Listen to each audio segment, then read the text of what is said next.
Hey everyone, welcome to the RotoGrinders Morning Grind Podcast. I'm your host, Stevietpfl. It's Tuesday. It's April 2nd. It is 2024. We have a nice 9-game MLB slate to talk about here on today's podcast. Got some pitching to talk about. Blanco throws the April Fool's no-hitter.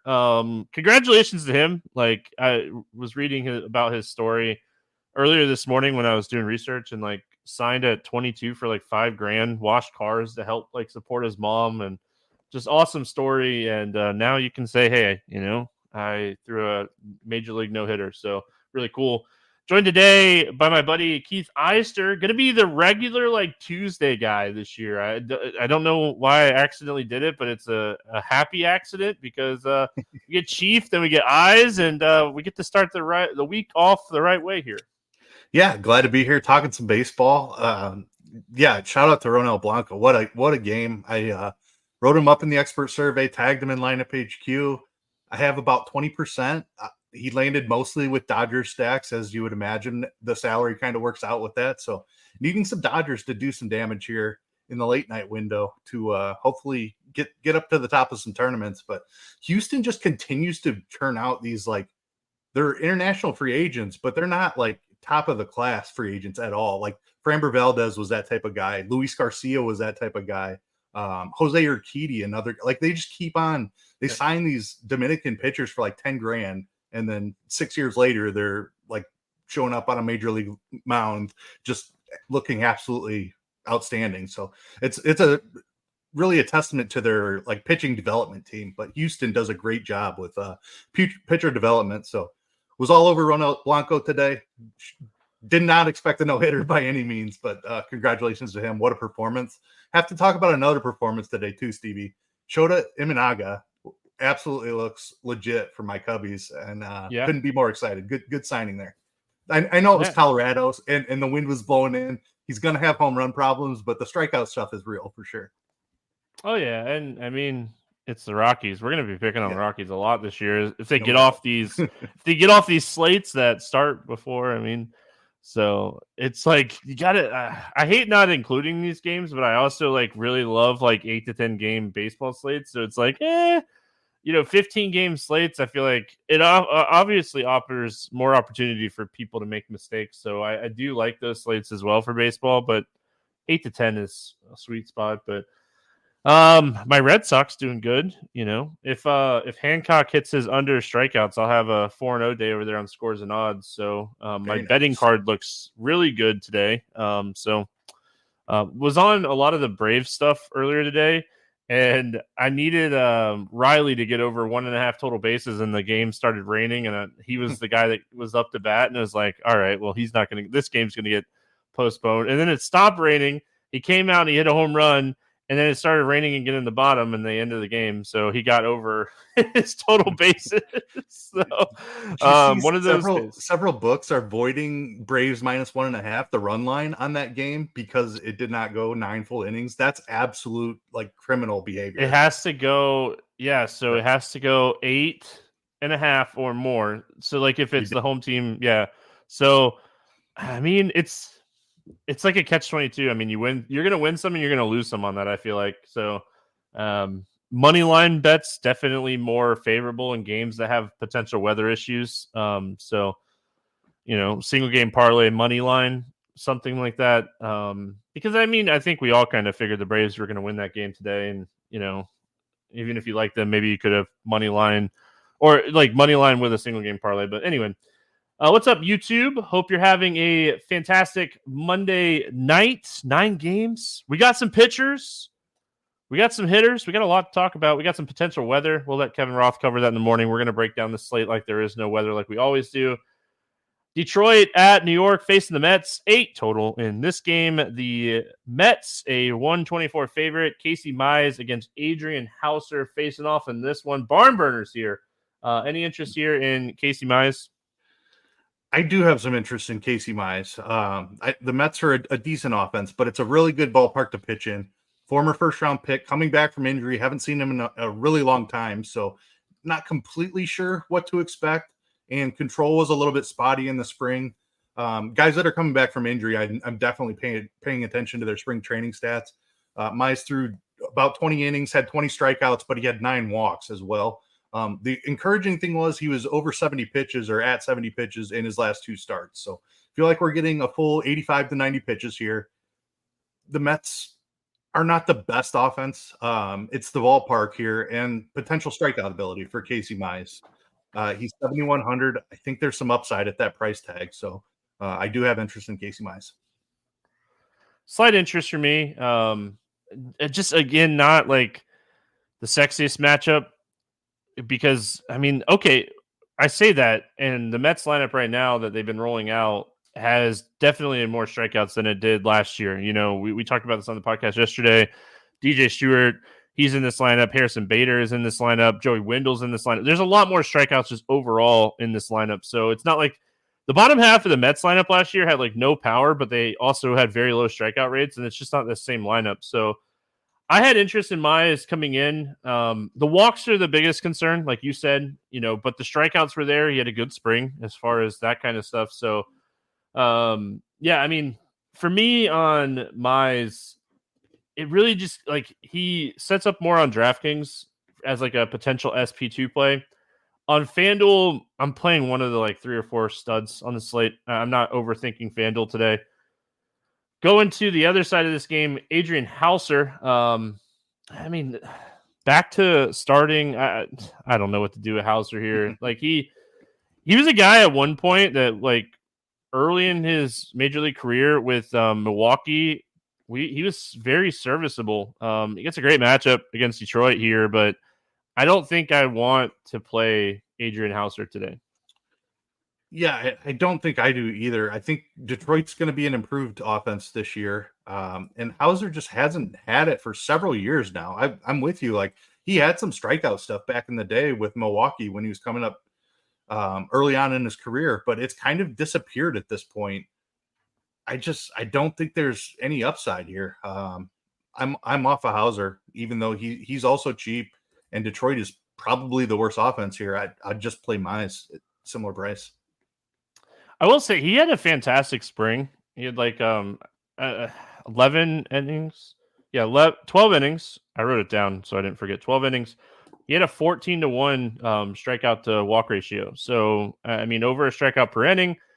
It is Detroit. I will say I think the Detroit lineup this year is better than it was the last couple years. So, I think if Detroit rolls out this lineup that's kind of weak and they don't add in some of these lefties, like maybe, but I assume that Badu, Carpenter, like these guys, Parker Meadows, like they're going to have 5-6 lefties in this lineup. And Hauser's strikeout rate just dips big time against lefties. So I don't know. He gives up a lot of hard contact too. Let's talk bats. Detroit bats here. I mean, Riley Green at 45, I think is really solid. Kerry Carpenter is someone I loved to play last year against right-handed pitching. Came on really strong towards the end of the season last year. I don't know if I'd stack them. Ballpark stinks. But Keith, what are your thoughts about like maybe a one-off or like a little two-man here with some of these lefties against Hauser? Yeah, I don't mind it. The thing that I'm having trouble with is the ballpark and potentially weather as well.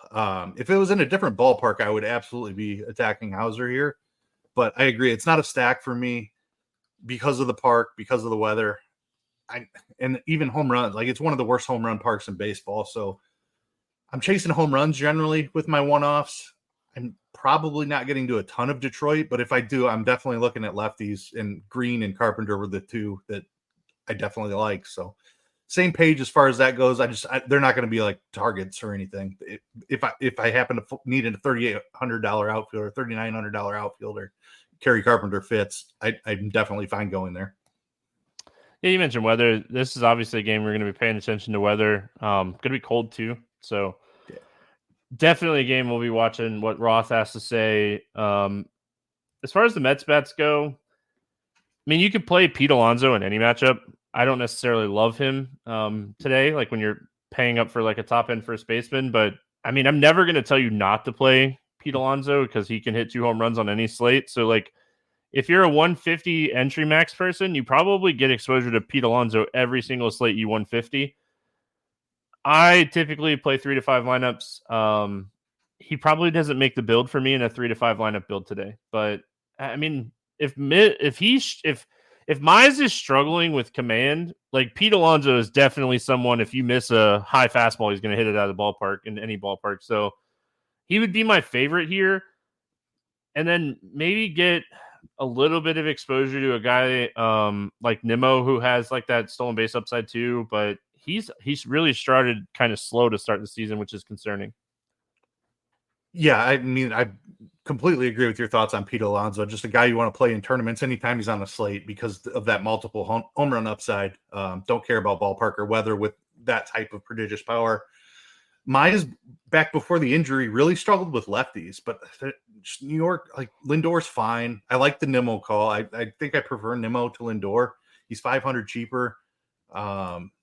Maybe like if you could chase a cheap home run with a guy like DJ Stewart or Brett Beatty if they're in the lineup. Like, I don't hate that, but again, it's rough weather. It's a rough ballpark. Like chasing home runs is not ideal for this type of game. But cheap lefties against Mize, I don't hate taking deep tournament shots on.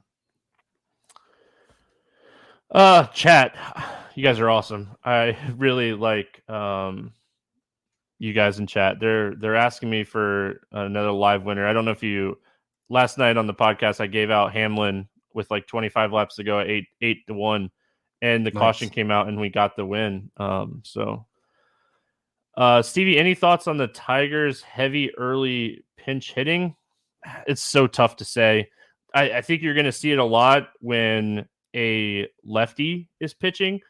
I don't think they want to take out Carpenter and those guys when it comes to like a righty pitching and then a lefty comes in after. I think you see more pinch hitting with like Verling. Verling's going to get pinch hit for a lot this year.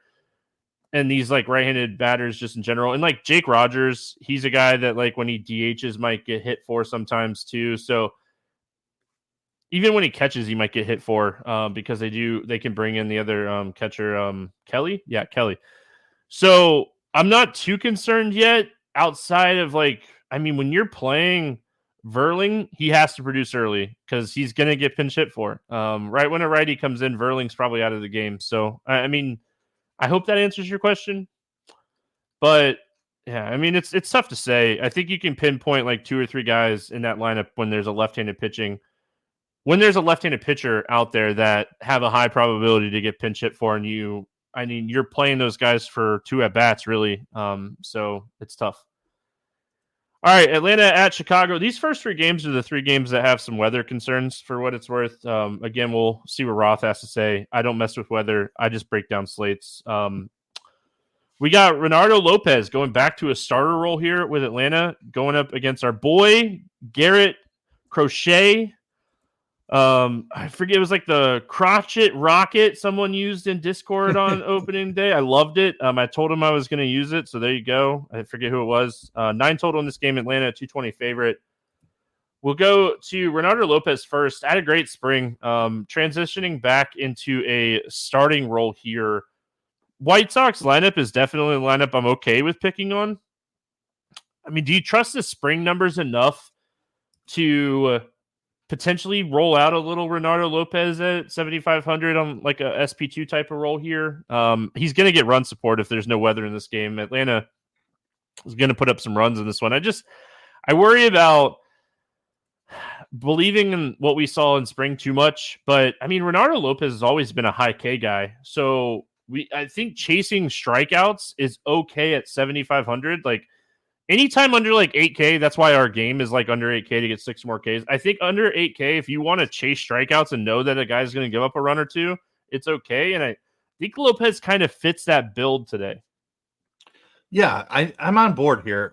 He's had some success out of the bullpen. He struggled as a starter early in his career, but the Braves are a really smart organization. If they saw enough to sign this guy, and it was immediately after they signed him, they're like, he's going to compete for the 5th starter job for us. Like, they signed him with the intent of him starting. Obviously, they have some young guys and things like that they're waiting on to develop too. But Lopez was good out of the bullpen. Strikeout rate was very good, like you said, and he gets a matchup against the White Sox. So, assuming that the weather holds here, I have some interest. I am a little concerned about the pitch count. 58 was as high in the spring. He only threw 30 in his last spring training start. Now, you have to take pitch counts in the spring with a grain of salt because guys do side work all the time. They throw in the bullpen after their start or whatever. But I feel like 80 is the right number, like 75 to 80 rather than 85 to 90, which is a little bit concerning for the upside. But the matchup, and he's cheap enough. I think DraftKings SP2, I'm on board with that. I think Lopez is going to have success as a starter. I trust the Braves front office basically, and they saw something in the guy, so I'm on board here. Yeah, so I was looking at some of his velocity numbers for spring too, and he was sitting in that like average of like 94, touching 95, touching 96 a little bit. That's fantastic for him. So, I'm in. I think I'm in. He's not like a guy like maybe one of 5 teams, potentially 2 of 5 teams, but definitely 1 of 5 team type build for me today on Lopez if the weather holds up here. As much as I love Garrett Crochet the other day, dude, we nailed this guy. He pitched really well, good stuff. I was really impressed by the no walks in that game against Detroit. Gave up a couple hits, pitched really well. I don't play left-handed pitching against the Braves. There's nothing you're going to even try to sell me on here, I don't think. But kudos to him, hat tip to him for his first start. We might go back to the well on him at times, but tough. One of the toughest matchups in baseball is lefties against the Atlanta Braves. This lineup is just stacked. Yeah, I cannot do it. I believe in the arm talent, but I wouldn't play Cy Young against the Atlanta Braves if he threw with his left hand, even if he even with his right hand. I don't think I'll play a single pitcher against the Braves or the Dodgers, that we'll get to later. I don't think I'll play one against them all year. They're just too good, too deep. It's almost impossible. I mean, there's going to be some successful starting pitching outings against those 2 teams this year. I don't think it's going to be Crochet early in the year. As good as he looked, I'm with you. We were both on him on that first start. So congrats to him. Probably going to sit this one out. Can't wait to jump back on next time. Yeah, I don't know who he pitches against next time, but I'm in. I'm with you. I believe in the arm talent. He was throwing smoke, man. Yeah. Landon Bats, as much as we liked him, first thing I want to even mention right here is I really like Travis d'Arnaud's price today, 3,600. This is a guy that's consistently good against left-handed pitching, so I wanted to start with him, which is like it's more of like a price thing. And the other guy I wanted to like bring up here, a lot of people are going to stack the top half of this lineup. Kelenic probably comes out, Duvall probably starts in this game, so like that adds like another, but I like the potential of like a wraparound stack here. Arcia hit left-handed pitching really, really well last year. So as much as I like Ozuna and Riley and those guys, like a Arcia, d'Arnaud, Acuna, Riley type of stack, like a 8-9-1-2 type of stack, I think is going to be a little lower owned here. And I want exposure to Atlanta. They're going to be a team that I get a lot of exposure to today. So you can't bring up a name that I'm not going to say yes to, even the lefties. But I really like this spot for Atlanta today. Yeah, I'm certainly with you. The ones like we have to keep an eye on the Chicago. It's going to be cold in Chicago, no doubt. There's potential rain in the forecast as well. So spending up, I am not fully on board with that just because I do believe in the talent of Crochet. But if you're going like Acuna, Riley, Albies, like you're spending a significant amount of salary on a team. Like you basically need a team to go off for 10 runs in that spot. Where if you're playing d'Arnaud, Arcia, Duvall, you don't necessarily like one home run from any of those guys and you're on your way. So I love your sentiments there. Like I completely agree. Like the cheap guys at the bottom of the order who have hit lefties really well, I'm highly interested in. I do think there's severe pinch hit risk, especially with a guy like Duvall. I think Arcia and d'Arnaud even are a little bit safer. Duvall, I would say, is definitely coming out of this game once a righty reliever comes in. But maybe not. We'll see. We'll see how they play it. I think there's significantly more risk with Duvall than there is with Arcia and d'Arnaud. But that is part of what you get with playing the bottom of the order guys.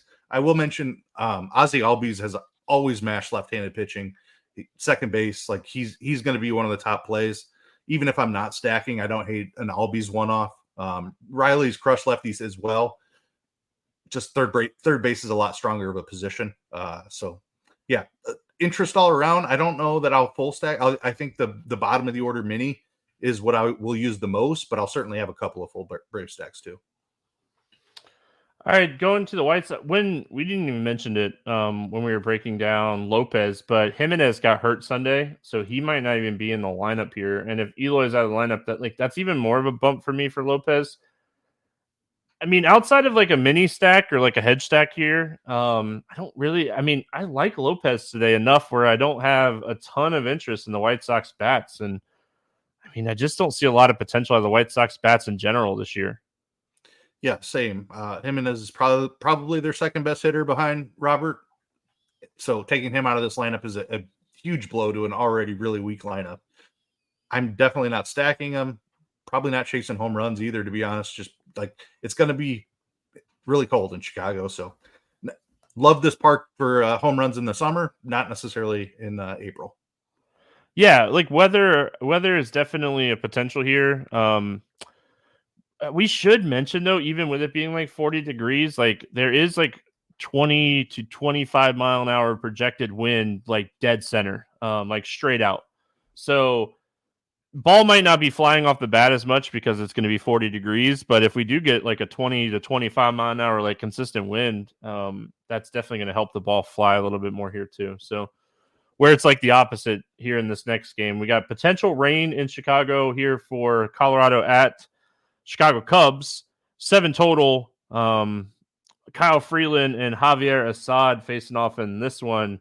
Cubs a big 196 favorite. The thing is, we got wind blowing across the field at 20 to 25 miles an hour here. It's windy in the Windy City. Let's just see if it's rainy or not in the morning. So break down the pitchers here. Kyle Freeland stinks. I won't play Kyle Freeland this year. I can tell you that right now. There's not an instance that I'll play Kyle Freeland. He could be facing a AAA lineup, and I wouldn't play Kyle Freeland. So, I mean, do you have any interest in Freeland? No, I have no interest in Freeland. Okay. He could, 4K facing AAA lineup, and I still wouldn't play him. No, he stinks. This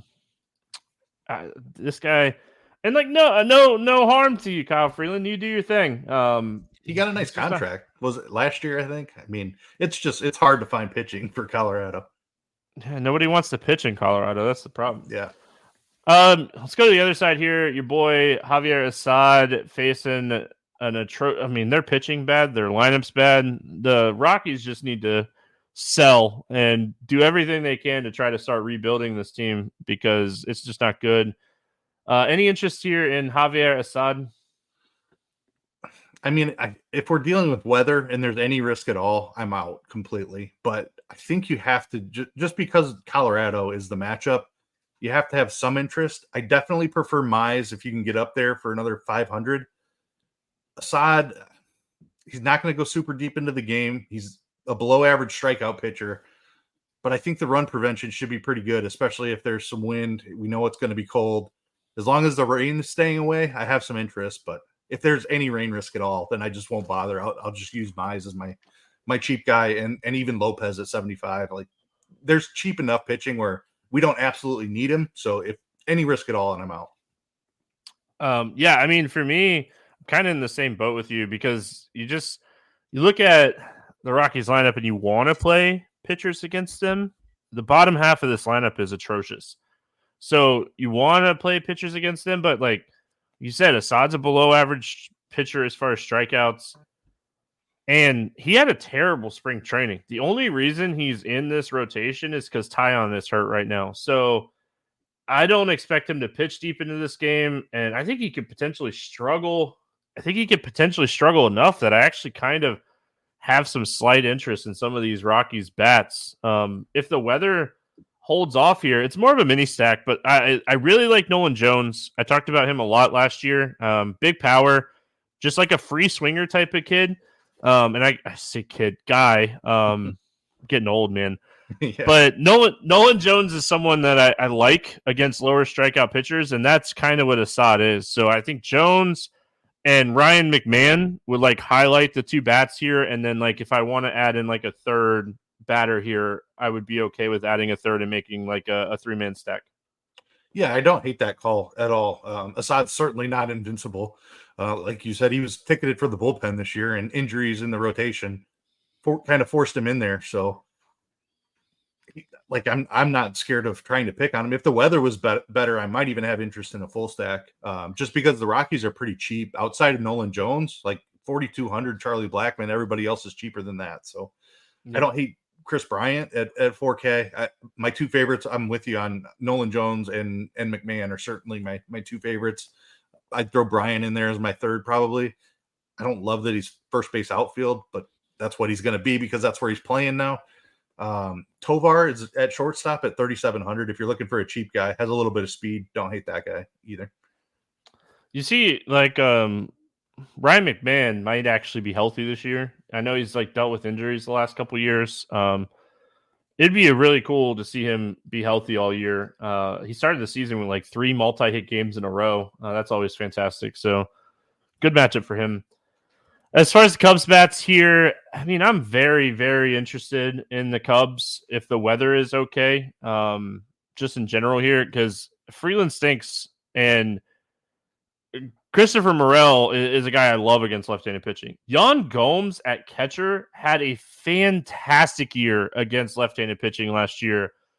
I mean, no one knows the Cubbies like Keith. This is his team. I mean, if the weather holds up here, even in a colder game with the wind blowing across the field, I have some interest. I don't know if I full stack them because of how much wind dictates this ballpark, but I could definitely see myself using them as a mini stack as well. Yeah, the weather is going to dictate what I do with the Cubs. I have interest no matter what. Not only is Freeland terrible, the Rockies bullpen is terrible as well. So whoever's playing the Rockies this year, spoiler alert, we're going to have interest in. I love the Morel call. Suzuki had as hot of a spring as anybody in baseball. 4,400. He's way too cheap. Love him against lefties as well. If Garrett Cooper starts at first base, I think he's a phenomenal cheap first base play. He's fallen off a little bit, but he was still very good against lefties last year. That's why they brought him in. He made the team because Patrick Wisdom got hurt in spring training. Cooper's 3,700. If you're chasing a home run, I could definitely go there. Love the Gomes call as well. Like living in the mid range here with Morel, Suzuki, Cooper, and Gomes, I think is where I'm going. Cooper probably has a ton of pinch hit risk. Like he's getting lifted as soon as a righty comes in. They'll put Michael Busch in for him more than likely. And then getting up to like a Swanson or a Horner, even Bellinger was incredible against lefties last year. Happ's probably the last guy I would target here. Just doesn't have the power from the right side that he does from the left side. But anybody else is fully in play. I'll have at least one full stack of them, unless it looks like it's going to rain out and Roth has a orange red tag on it or something. But yeah, tons of interest here. Yeah, and that's the last game that we worry about with weather, so that's always good. Moving on here, we got Toronto at Houston. I mean, does Toronto get a hit today? 8.5 total. Houston a 158 favorite. Jose Barrios, Framber Valdez facing off against each other here. Getting some pitchers now that have made a start to start the season. Jose Barrios looked really good in that Tampa start. Any interest here in Barrios at 7,700 against Houston? I just am not going to play pitchers against Houston this year. I don't think. Very similar to Dodgers and Braves. They're too deep of a lineup. They don't strike out. Barrios did look good. He's cheap, but I don't see the upside here against Houston. Hey, for what it's worth, for people hanging out, listening and stuff, I watched quite a bit of the Houston-Toronto game before we started recording and stuff. I think Bowden Francis is someone that might be usable. He has good strikeout stuff, dude. Like he has good strikeout stuff. He struggles with command, and we saw a couple home runs hit off him really early. He missed the spot a couple times, and when you do that in the major leagues, you're especially against a guy like Kyle Tucker, sorry, that's just not going to work. But I think Bowden Francis, depending on some of his starts coming up, might be someone we target for some strikeout props and stuff too. I just wanted to throw that out there. I'm with you. I don't have a ton of interest here in Barrios. Valdez is always like that guy that I never get right. He's going to face a lot of righties here, but I mean, Toronto is a very reverse splits hitting team. Their righties hit righties really well. They really struggle with lefties pitching. Like, they have no power. 102 ISO for the projected starting lineup here. The price on Valdez is so tempting at 8,500 in this spot. But I hate playing this guy. His command was awful. He was really struggling with walks in that Yankee. And the Yankees don't walk.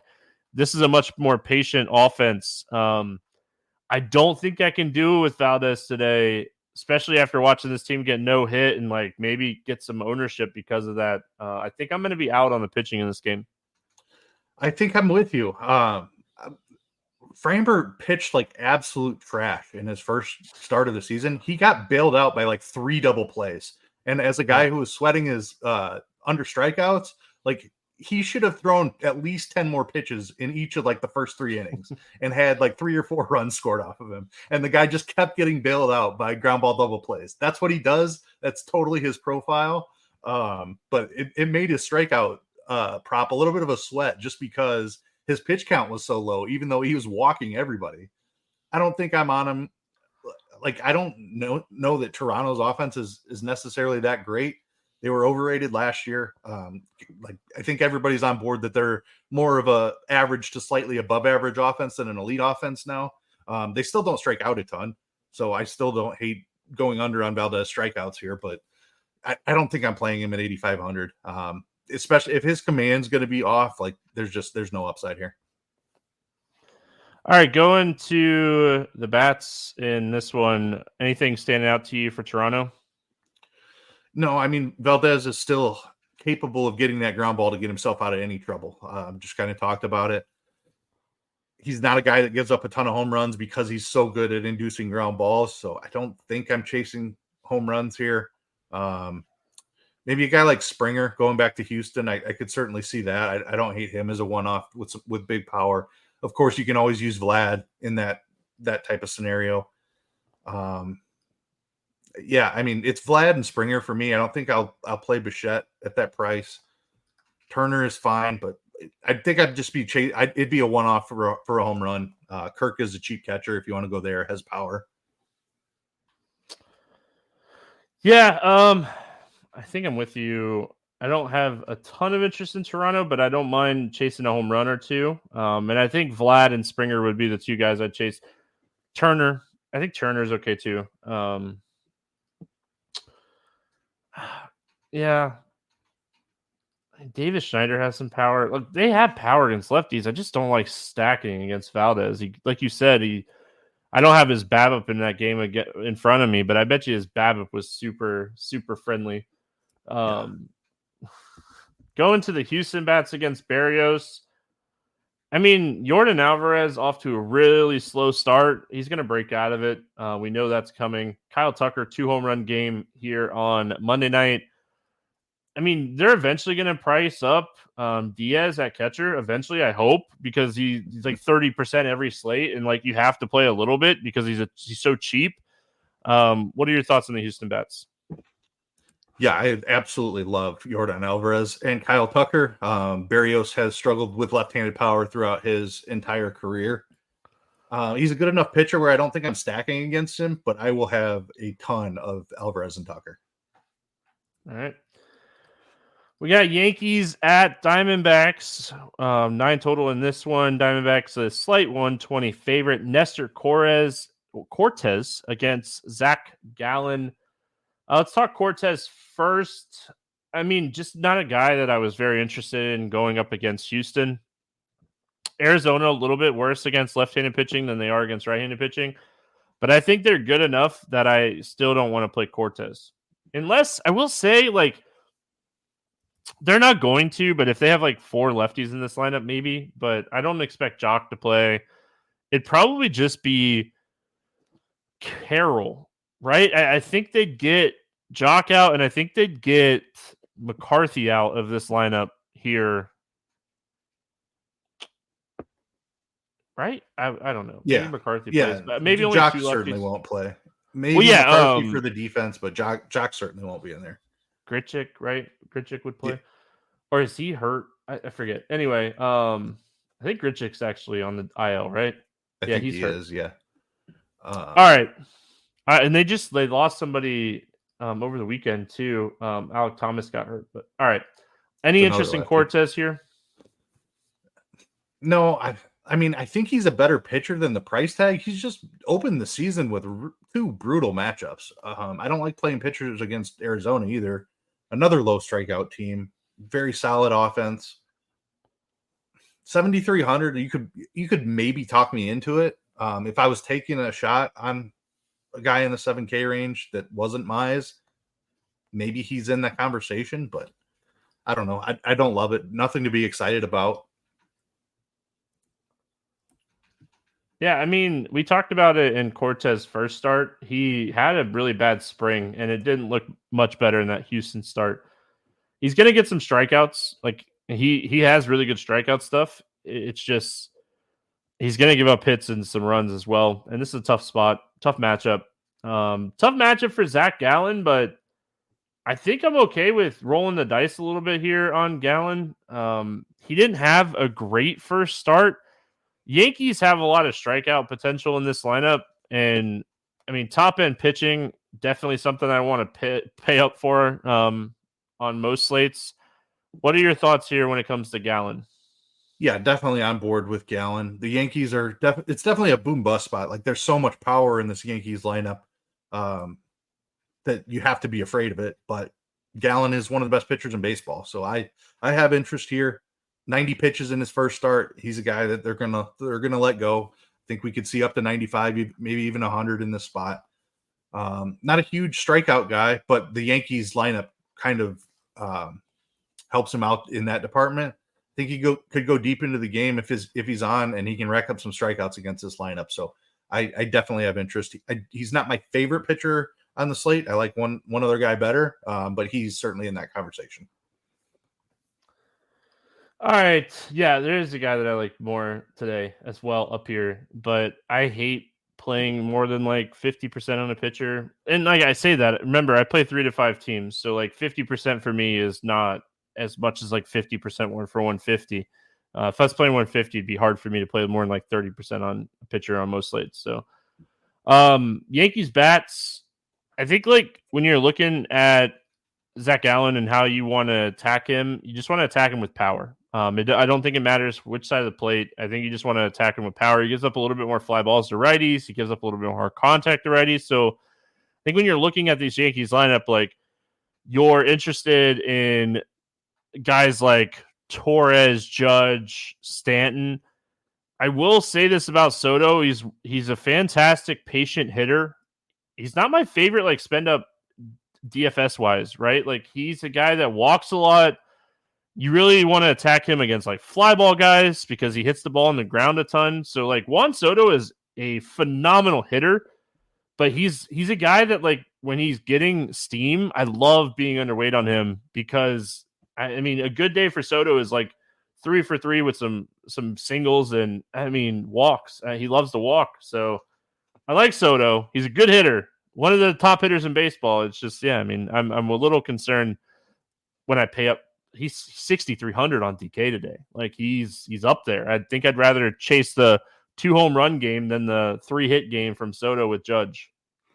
Yeah, I mean, I agree with everything that you just said there. I actually have quite a bit of Soto here on Monday night because I like the matchup better. But the thoughts you laid out are generally how I feel about Soto. He has huge power. He just doesn't swing all that often. He loves to take his walks, like you said. So I don't play him a ton in DFS as well. I thought it was a good spot for him Monday night. Hasn't done anything yet, but this matchup against Gallen, I'm kind of with you. Like I'm off. Gallen does well at inducing ground balls in a tough matchup. I'd rather just chase somebody who I know is going to let it fly. Those names are Aaron Judge, Giancarlo Stanton, Gleyber Torres. Like those are the 3 I'd be chasing a home run off of Gallen. Probably out on Soto at that price.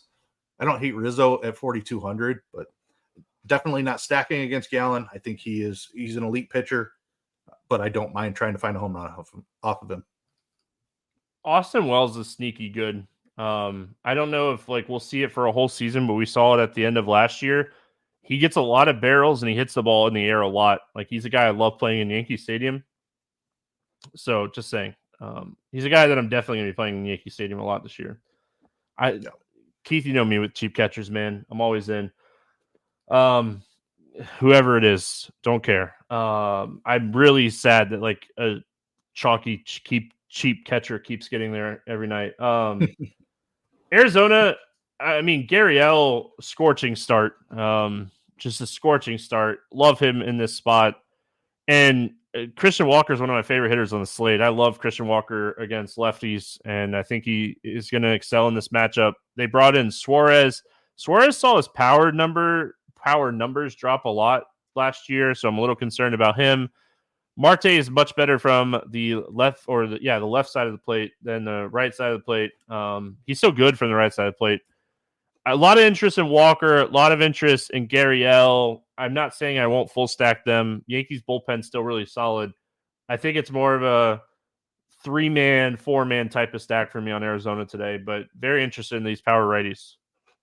Yeah, I'm right there with you. I thought Marte, I'm looking now. Yeah, he was better against righties than he was against lefties. I feel like that was flipped earlier in his career, but last year he was definitely stronger against righties than he was against lefties. Love the Christian Walker call. I'm right there with you. He is an elite option today at 5K. Mashes left-handed pitching. Gurriel on fire. It's hard to pay for Carroll in the lefty. He's going to be lower owned than he typically is. But he's 5,800 and he's definitely worse from the left side of the plate. So I agree. It's hard to full stack it when I don't love Carroll at his price. Walker is a one-off I absolutely love. Add Gurriel in there and maybe even go down to somebody like Perdomo as a cheap option, make it a little 3-man. I have enough respect for Cortez as a pitcher where I'm probably not full stacking here, but I certainly don't hate a 3-man, and I love chasing home runs off of him. We also should mention like Blaze Alexander should start here. Yeah, good call. He'll DH, so I don't mind him. Cheap, 2,900.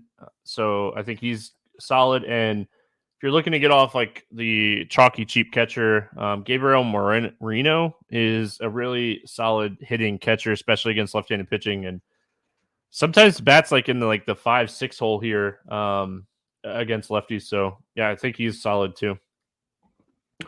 Boston at Oakland. 8 total. Boston a 142 favorite. Brian Bayo against Alex Wood in this one. Bayo got the opening day start against Seattle. Kind of labored in that start. It just wasn't great, you know. Bayo is really good or really bad. There's just no thing. The thing is, I watched a lot of that game. Obviously, it was opening day. It was Red Sox.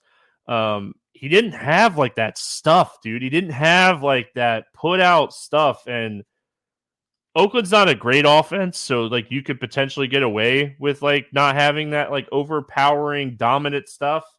And I have interest in Bayu, obviously at 8K. If I'm going to play Houch as much as I did on Monday night, I'm going to play Bayu. What are your thoughts here on him? Yeah, I mean, he's an arm I'm really high on this year, and I played a ton of him in that first start against Seattle. I thought it was a great spot for him. I bet is over 4.5 Ks, and he just didn't have it. That doesn't mean that I'm off of him. I'm willing to go back. He had 84 pitches. Hopefully, we see a step forward with the stuff because it's another fantastic spot for him at Oakland, which is a spot we're going to be playing pitchers all season long. Ballpark, great pitchers park, terrible lineup. It's a great spot at 8K. Bayo is a guy I have a ton of interest in. I don't know. Like I'm just going to go right back there. I'll chalk it up as 2 opening day jitters. 84 pitches was encouraging. Think he should get at least that in this spot, and it's a matchup against Oakland. So yeah, I'm in. Yeah, I mean, Houts has 7 strikeouts through like 5 innings, and he's not a huge strikeout guy. So you're hoping Bayo shows up and pitches well in this game. Should get some run support too. Alex Wood on the other side of this game came over from San Francisco, kind of pitched in that like long relief weird role that we talked about yesterday with Sean Manaea. 6K is a solid price point, but he's just not a pitcher I like to play in general. I'm going to be out here on Wood. Do you have any interest in him? No interest for me either. Boston doesn't strike out a ton. I'm really worried about how deep Wood's going to go. Even when he was with the Dodgers before San Francisco, like he was really limited in his pitch counts. So he's cheap enough where it wouldn't surprise me if he could go 5 innings and get 5 strikeouts. Like maybe it's useful, but I think I'll pass. I'll say like Boston does have a lot of lefties. I mean, they are definitely going to platoon some of these guys out, but yeah, let's talk Boston bats. Any interest here in the Red Sox? Tough ballpark for a full stack. I think Wood is still sort of serviceable. It's more about the upside for DFS, not being a great strikeout pitcher, not going deep into games. But I'm not afraid to attack him. The ballpark kind of has me off. If this was in Fenway, I would have a ton of interest in Boston bats, but out in Oakland, I'm probably not there. I don't hate a couple of one-off. You can certainly chase home runs even in a tough park because Wood will give up some of those. Story is certainly the guy I have the most interest in at 4,200. Don't even hate Devers, lefty. Tyler O'Neill has huge power. Those are the guys I'd be just chasing one-off home runs, I think. Oh, Donovan with the bomb. Keith, I got a little sweat going here in baseball, man. I have a really sick Houston St. Louis stack with Tanner Houch going on FanDuel. It's at 183 with 30 innings left. Keep going, Cards. Let's go. Love to see it. I know there's a lot of Cardinals fans in chat too, so I'm rooting for the Cards tonight. The 2 favorite stacks for me on the podcast yesterday were the Cardinals and the Astros. So glad that team's doing well. For me on Boston, I really like O'Neill. He's a fly ball guy, ground ball pitcher in Wood.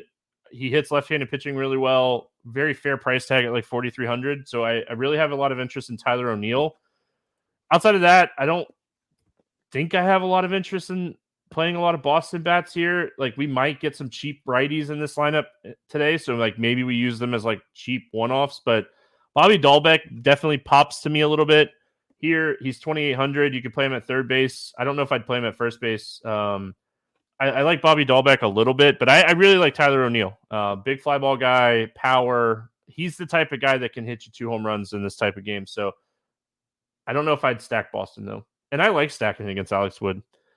But like you said, if this game was in Boston, I think we'd have a lot more interest in the Red Sox here. And then on the Oakland side, I don't know, man. They're really cheap.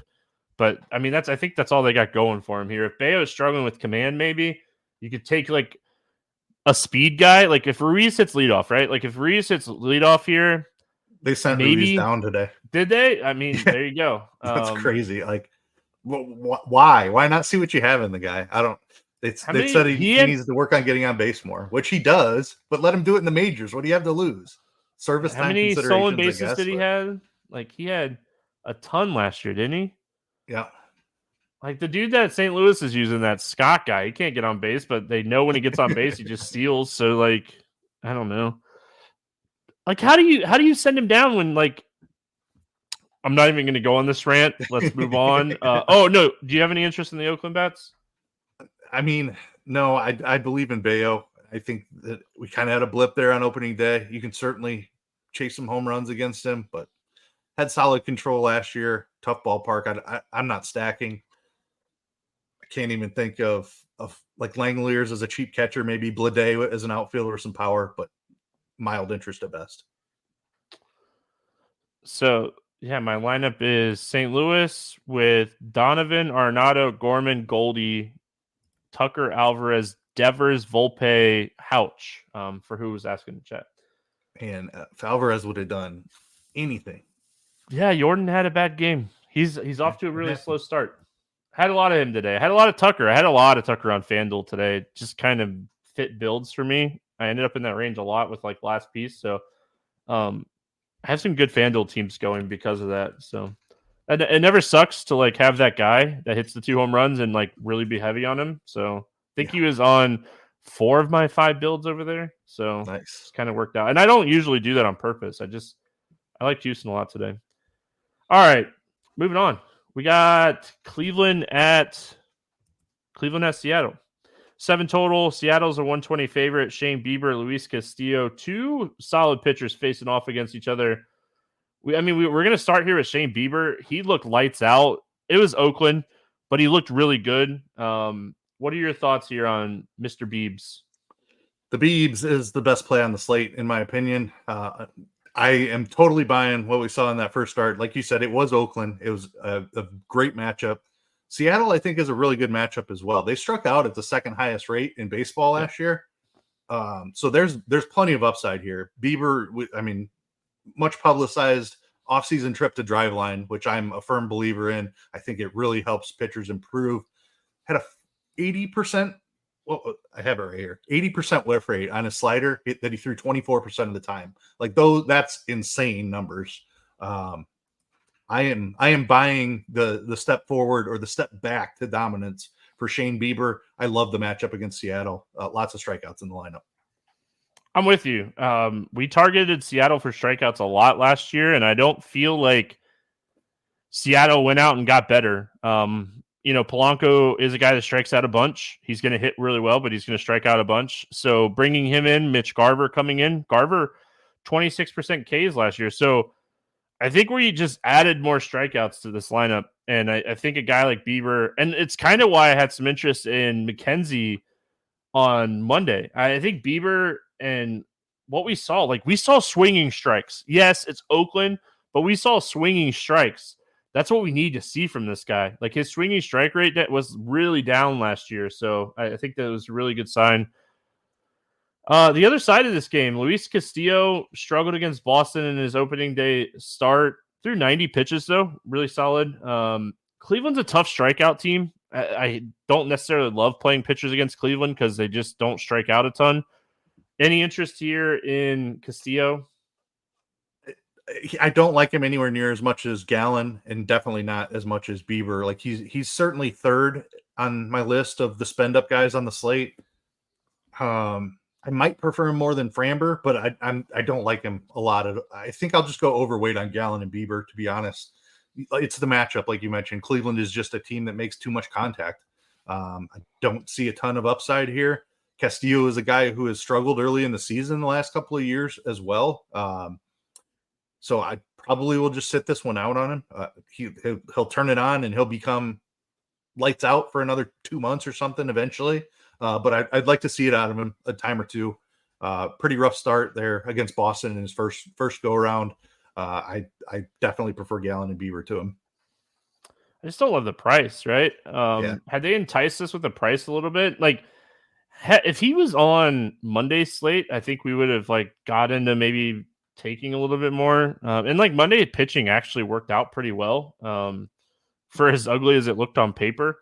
So yeah, overall for me, not very interested. Probably don't get to Castillo today, but that doesn't mean I'm going to play Cleveland bats. I don't think I want to play the Cleveland bats here either. Cleveland's off to a really strong start. We talked about it yesterday. They're off to a really strong start. So there's some upside in taking it here. Hancock got removed from the game. There we go. I'm 4-0 today on scores and odds. I like it. I like those undefeated days. Heck yeah. Sweep. Yeah, we like those. 4-0. The fifth pick I was going to write up to hit, but I didn't write it up, so we'll call it a 4-0 day. Anyway, completely getting sidetracked here, which is fine. Any interest here in we'll call them kind of hot Cleveland Guardians here? It's an offense that you just don't like to stack because there's not enough power here. I certainly don't mind Jose Ramirez. Josh Naylor is fine. Even Andres Jimenez is okay. It's just there's not any exciting hitters. They're just a pesky bunch of hitters. They're contact hitters, not power hitters, and power is what pays the bills in DFS. So not a team I generally stack. Castillo, I think, is a good pitcher, even if I think he's not quite right just yet. I don't know that I'll have a ton of stacks against him. I certainly don't mind playing one-offs, but he's good enough where I won't be full stacking him. I don't think it's the spot to stack against him. Cleveland, a team that I had some exposure to on Monday, but I don't know. I don't think you want to play bats in this game in general, right? I don't think I want any of the Seattle side of this game either. Yeah, I'm definitely with you. I think Bieber is back to being a dominant pitcher, and I'm not playing Seattle. St. Louis at San Diego, 7.5 total here. Padres a 134 favorite. Miles Mikolas against you, Darvish. Miles Mikolas, hey, he said he was working on a lot of new breaking ball stuff and was, really feeling it. He had 5 strikeouts against the Dodgers, so he definitely had a little bit more swinging stuff. But I mean, this dude he throws the bats. Like I watched some of that Dodgers game. He just throws the bats. Like he has good breaking ball stuff, but he's gonna get hit. I don't want to play Miles Mikolas here. No, me either.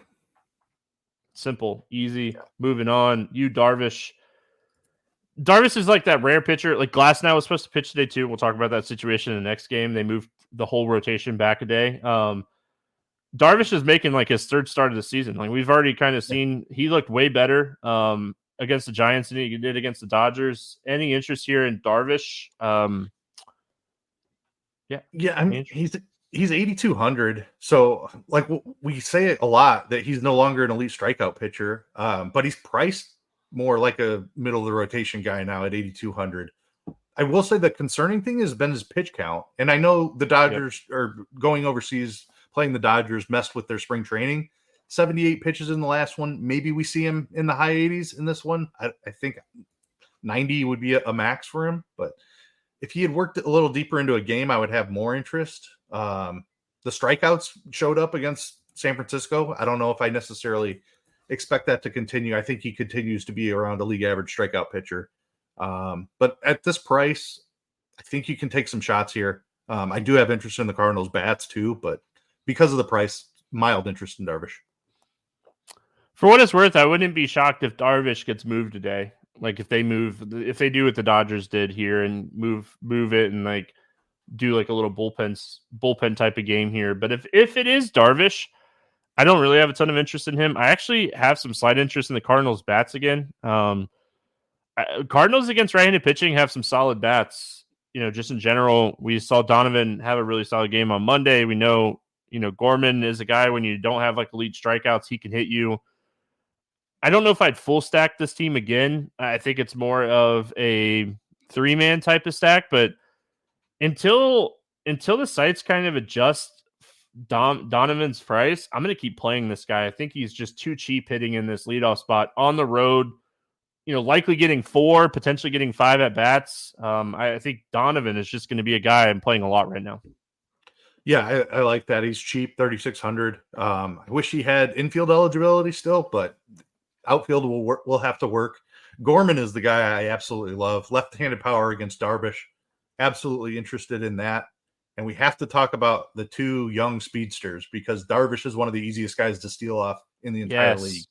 Mason Wynn and Victor Scott hitting at the bottom of the order. Don't care. Scott is still minimum price. Wynn is 2,700. Both of these guys can fly. I'm chasing stolen bases, which is not something that I do a ton. It's more of a thing beginning with the new rules last year than it had been previously. Like this is the elite stolen base spot of the entire league. Like Darvish is that easy to run on. Scott, if he happens to walk Scott, he'll steal 2nd and 3rd without hesitation. So definitely interested in the cheap young guys too. Tanner Houch just gave me even more of a sweat. He came out and struck out the side. Nice. Love to see it. Climb. Love to see it. I love the stolen base. So we don't have props up yet, but this might be one you bet both of their stolen base, and it'd be at plus money for both of them. Hopefully, I don't think it obviously won't be you won't pay the juice on a stolen base hardly ever. So, I like this. I like this call. Darvish, like you said, very easy to steal against. So I like this call a lot. And they're cheap. So you don't even have to in DFS, you could just one-off them in a stack that you really like or something, and you can feel good about it. Yeah, I mean, if you get a walk, a stolen base, and a run from Scott at minimum price, you're happy with that. That works. Win too, though. Win at shortstop at 2,700. Yep. Stolen base there. I mean, and I wouldn't put it past Scott to try to steal 3rd too. I watched that guy get on base the other day and instantly hey, I'm stealing 2nd, and proceed to do it. Yep. So good for the Cardinals, like giving these young guys a chance. Hey, Oakland, just I definitely directed it at you. So the Cardinals were kind of forced into it because of injuries in the outfield. So they did send Scott down originally, and then they had Edmund started on the IL, Newt Barr's out, and Carlson's out too. So they wouldn't have done it, but yeah, at least they did do it once the opportunity presented itself. The new rules, though, speed is such a dangerous thing. Like, it's such a dangerous thing because, like, having that speedster on your bench too, if you get into games that go into extra innings, is so huge for the extra inning rules too. So, anyway, Padres bats. I love stacking against Miles Mikolas. I did it a lot last year. I did it on opening day. I'm going to do it again today. This team, I don't think the Padres lineup is as good as it has been the last couple of years.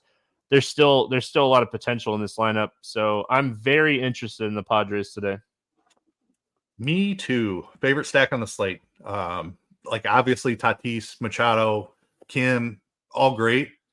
They have the cheap guys at the bottom that I always like to be able to spend up for those big bats as well. Graham Pauley and Jackson Merrill, two more young guys. Like I am fine playing both of them and then wrapping it around to the top with Tatis and Machado, Kim. Like Bogarts is the guy I don't feel like I ever need. He's fine if he fits the build. He does have that second base eligibility now, which is nice. Cronenworth is kind of another guy in that mold where I don't love to play them, but in a stack they're fine. But yeah, San Diego is my favorite stack on the slate. I don't know if they're my favorite stack, but I have a lot of interest in them. Man, really needed the Cardinals to get a hit there.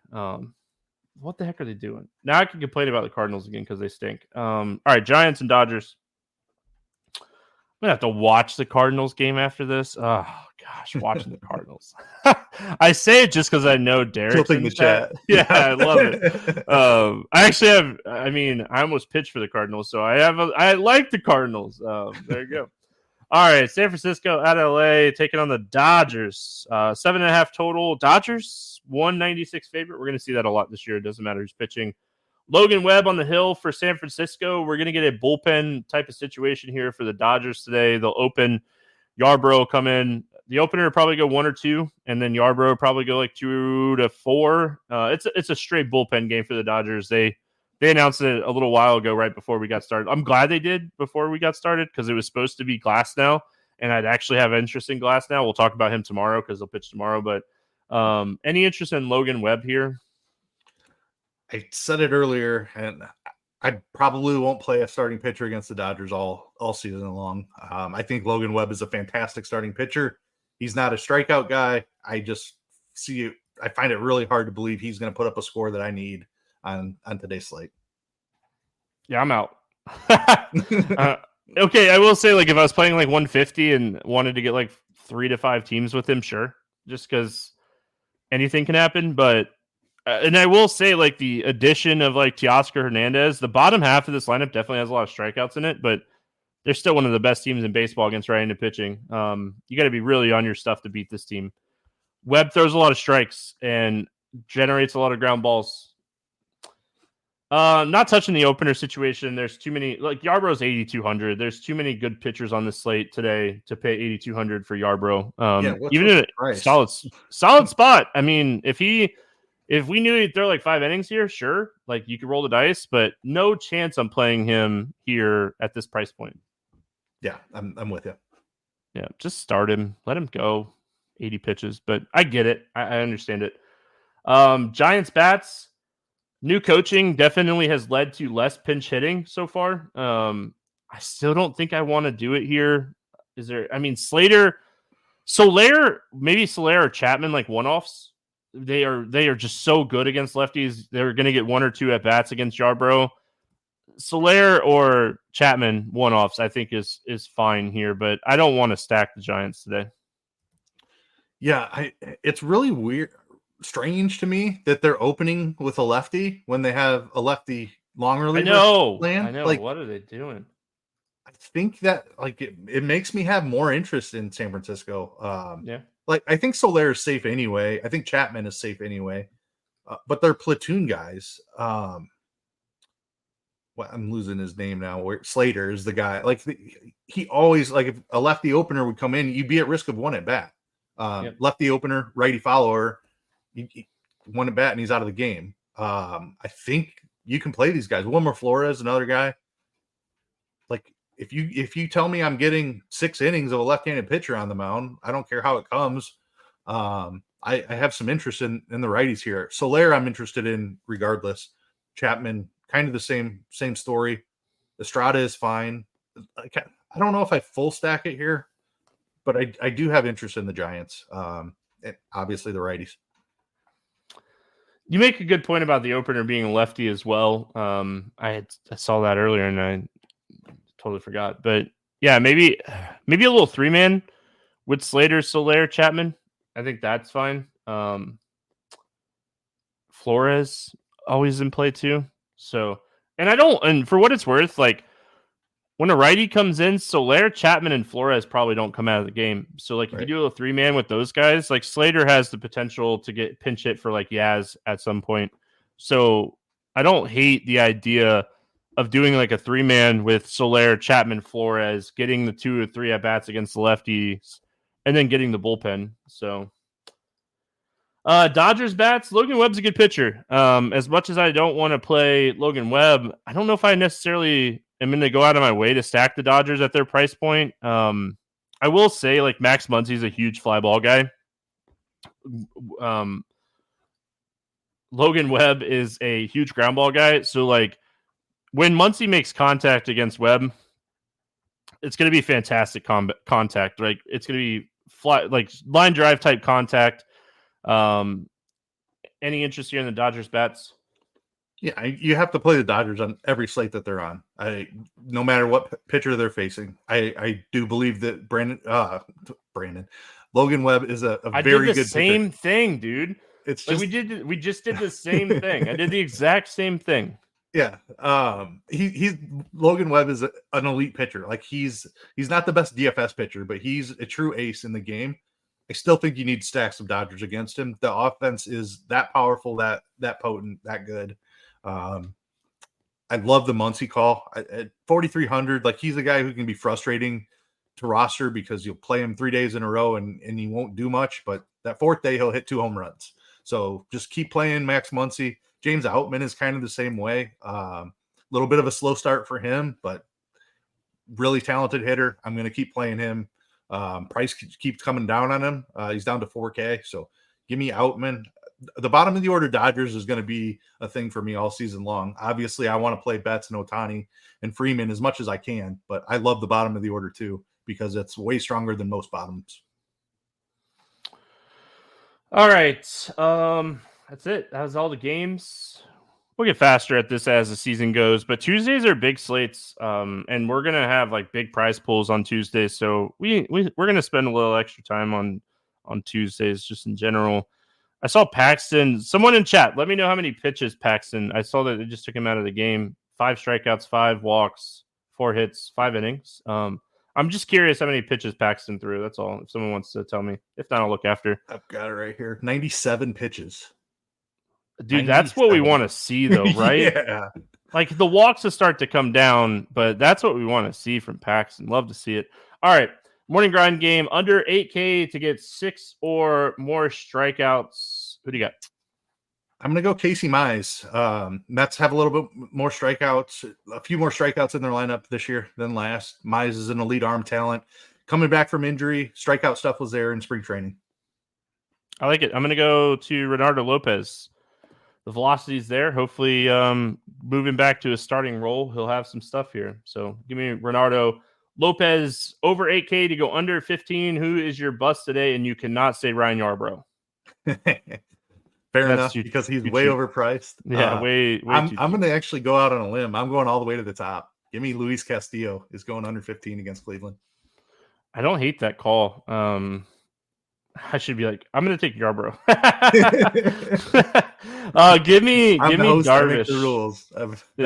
No, I like Castillo and Darvish. I think those, and like Valdez, like I really going to focus like spending up on Gallen and Beaver today when I'm spending up. And I think there's a lot of good mid-tier options. We talked about Bayo, we talked about Lopez, we talked about Mize. I think there's a lot of options today. I just probably named the 5 guys that I'll end up pitching today. Yep. Over 4K to go yard. Who is hitting a bomb today? I'm going back to Yordan Alvarez until it happens. He is a top 3 hitter in baseball. This dude is going to get one here real soon. Barrio struggles with left-handed power. Love Yordan today. It's not going to be a Jose Abreu situation from last year. No, I don't think so. The Astros are in trouble if it is. I mean, yeah, it's a lot of money that they have sitting there if that happens. I like Christian Walker a lot today. I'm going to go Christian Walker to hit a home run off of Cortez. Love it. Under 4K to get 2 hits. Who do you got? I'm going to go Blaze Alexander. Picking on Nestor a little bit myself. Cheap guy, but big talent. Should be in the lineup there against the lefty.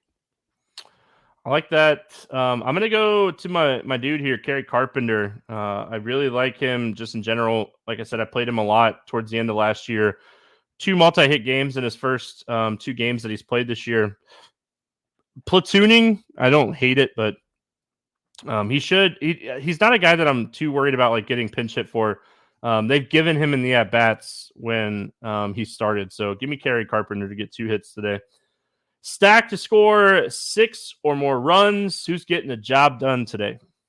They're letting me down a little on Monday night here, but I'm going right back to them. The Padres are my team. Michaelis just a little bit better strikeout stuff in that first start, but generally doesn't miss a ton of bats. Think he can be picked on. Yeah, chat just said Tatis hit a bomb into the second deck. Nice. So maybe you played him and he's helping you out. I got some Tatis for sure. I'm going to go to Arizona. I just don't believe in what we saw so far from Cortez in spring. He was really struggling with command in his first start of the season as well. That was against Houston. This is another really tough spot for him against Arizona in a tough ballpark. We have all those like potential weather games, and then we have this beautiful game in Arizona. So give me the Diamondbacks to score 6 or more runs today. I didn't see any player props up yet. I love talking player props. Did you have something that you saw that you like? So there was nothing up before we started this show, and I had one specific prop and one specific number in mind. Shane Bieber, 6.5 Ks. Go hammer that over right now. Like that's too low. Seattle, second highest strikeout rate in baseball last year.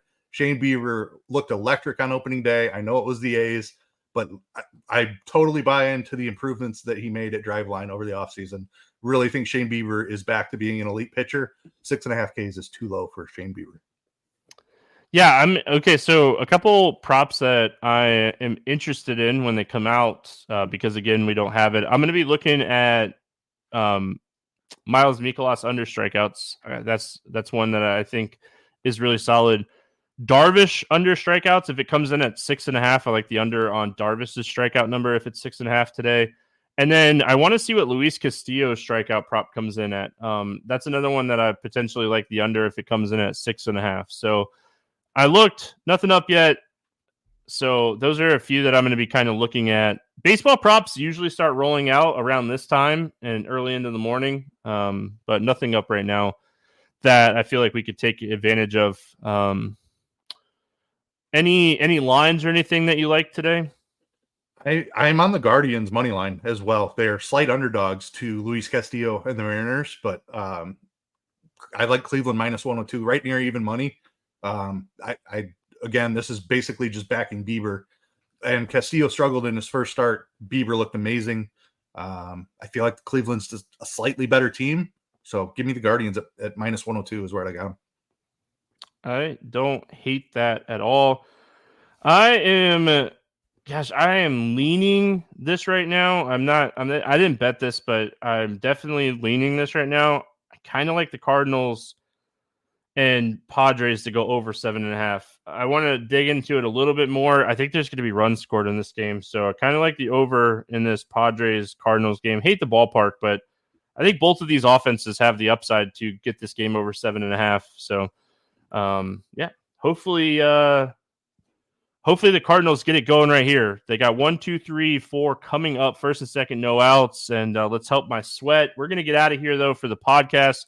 We're back tomorrow. Don't forget, Wednesday night for the Thursday podcast is the 8-year anniversary show for the Morning Grind. We're going to be doing a lot of fun stuff, giving away some stuff on the show. So special guest on the show with me on Wednesday night for Thursday's podcast. So come hang out with us on YouTube. If you haven't already, subscribe to the RotoGrinders Morning Grind YouTube page. Hope everyone has a fantastic Tuesday. Back tomorrow talking baseball. Good luck, everyone. We'll see you then.